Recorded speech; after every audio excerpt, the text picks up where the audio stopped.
In front of me is Infinix Note 40 Pro Plus, and today I would like to show you how you can clone apps. Begin by opening Settings and scrolling down a tiny bit to access Special Function. Then hit Xclone over here and tap on gray switcher next to any app that you wish to clone.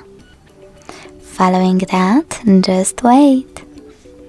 So when I go back and check my app, I can see that it was successfully cloned. To delete this clone, go back to the same settings, use now green switcher, and confirm your choice in the pop-up. Thanks so much for watching. If you enjoyed this video, leave a like, comment and subscribe. Bye!